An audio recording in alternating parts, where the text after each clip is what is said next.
Peace, peace, peace. Rami Salam El here. Thank you for joining us. Birth of a Nation. Uh, First off, amazing film, amazing piece of art.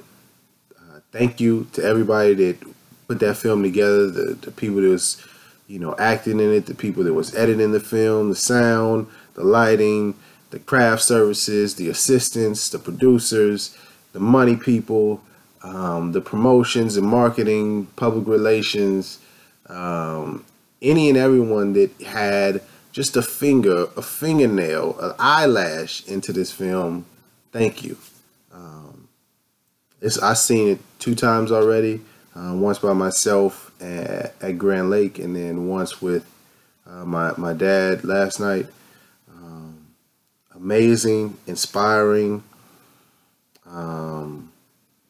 righteous. It's hard to watch. You know, some sobering truths. Beautiful. You know,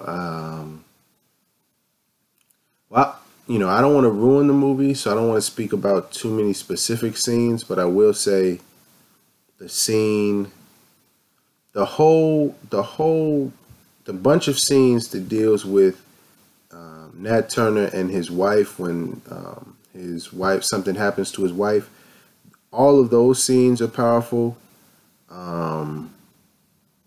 The dialogue between what the slave master's sister, what she says to Nat Turner in that sequence of events is very powerful, and revealing and profound. The relationship Nat Turner had with his slave masters, is deep. Man, it's a lot of amazing parts in the film. Even just showing the cotton field, it's like it's a scene where it's a shot where it just shows the cotton field, and it's just like vast. That was shocking. It really brought a sense of like, whoa, it's a lot of cotton, a lot of work, unpaid labor. Yeah, I don't want to give too many parts of the movie away. The scene where he's going back and forth, where Nat Turner is going against the preacher, is powerful. But please go see the film, and you'll know what I'm speaking about. What I will say is that overall, I was happy that the film, it wasn't just some, the black man killing the white cracker, just angry revenge slave movie. It wasn't really compromised in any way. It was raw. It was, the things that were said was real, both on, the people that were enslaved and the people that were doing the enslaving. It showed the complexity of slavery, and it showed the layers to it, which I thought was amazing and brilliant. Just because it's not as simple as they hate, European people hated Moorish people or black people, and so they enslaved us, and they just hate our skin, so that's why. It really showed the business aspect to slavery, which is wrong. It's not to excuse it, or it's not to condone it anyway, but it does help provide context to what was really going on.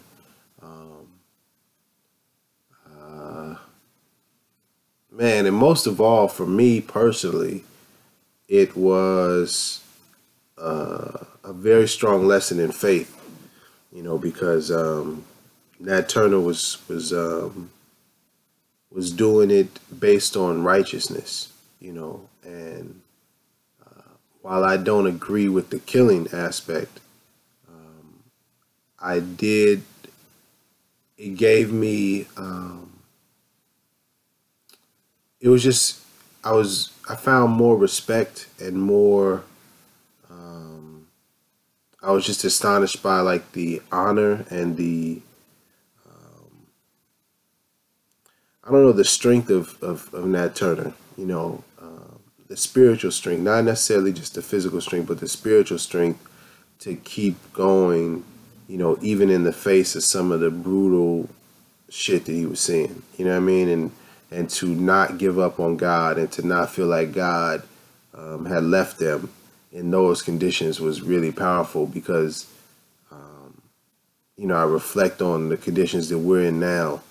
And, you know, I won't say a lot of people, but some people I've noticed are kind of turning away from this idea of our Creator and the idea of being righteous and the idea of following some sort of spiritual guidance, you know, because of how messed up it is for us, you know, and I understand how it can break a man, you know, or a woman, and it can break a person's spirit and soul.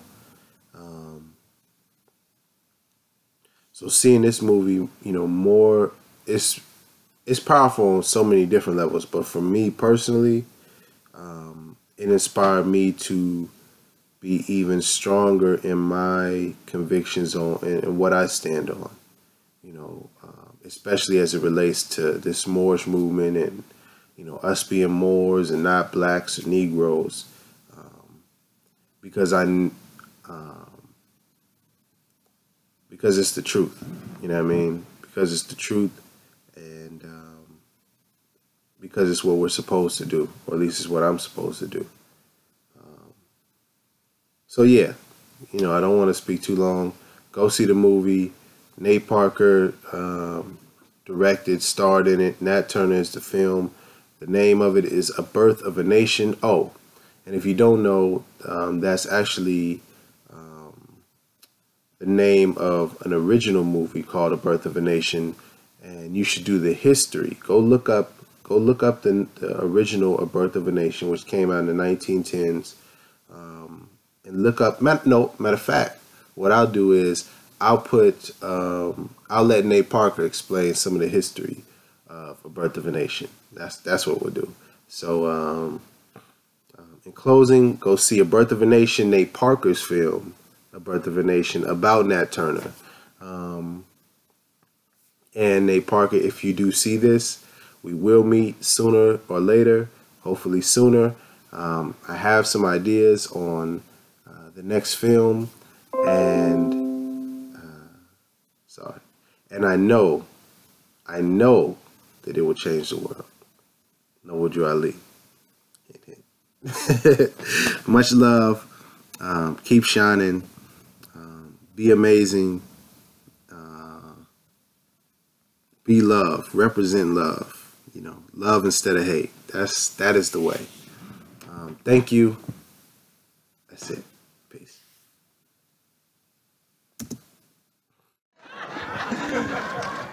Just two questions. One, what is the significance of the title? Now, we all know about The Birth of a Nation from a century ago, D.W. Griffith. History written with lightning, as Woodrow Wilson said when it was shown at the White House. That's right.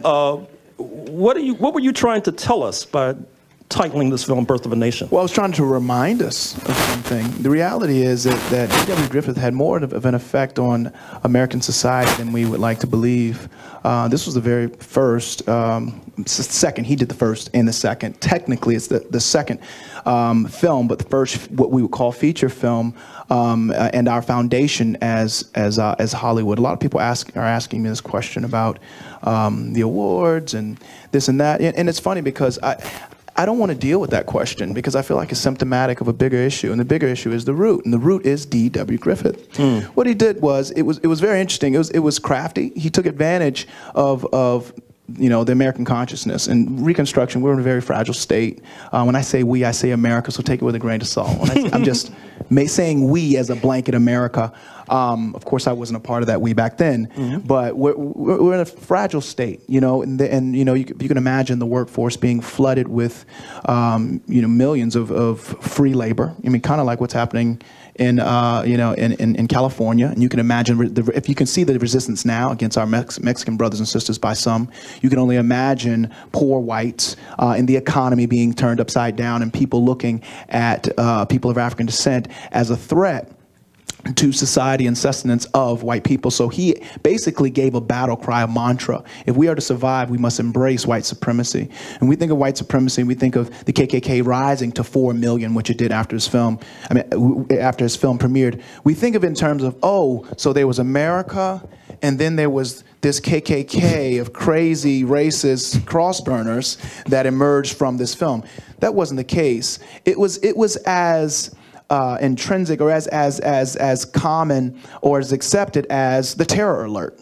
You know, terror alert is orange, is red, right? It's like instantly everyone thinks if we are to survive, we have to buy into this system. And that's what happened. When he came out with this film, it swept across the nation and everyone subscribed to white supremacy. And the terror, which was already common, was upped so many notches, exponentially.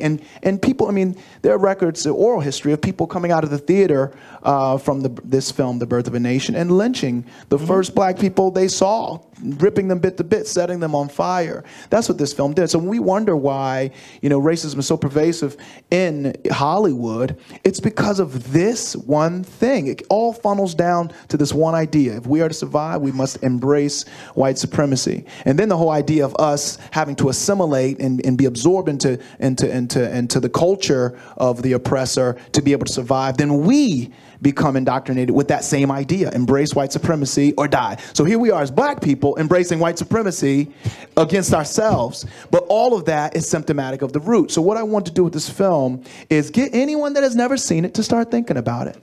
Right? One, so then you go and say, well, what is this film? There's all this time. I'm going to go and see what this film is. Then you see what that film did. And it was magic. You know, it's like I just spent some time in Sundance. And I went to some of these virtual reality lodges, you know, and you put on this headset. And they have these earphones. I was in a dinner, artists at the table, and I sat at this dinner, and they walked around the headset, right? They put on the headset, and they put on the ears. And I'm thinking, you know, I'll do this for a second. I get back to my dinner. And all of a sudden, I'm watching. I'm standing on a lake, like Jesus, walk on water, right?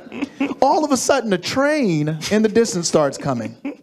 And then it starts coming at me. And I'm thinking to myself, I'm at dinner.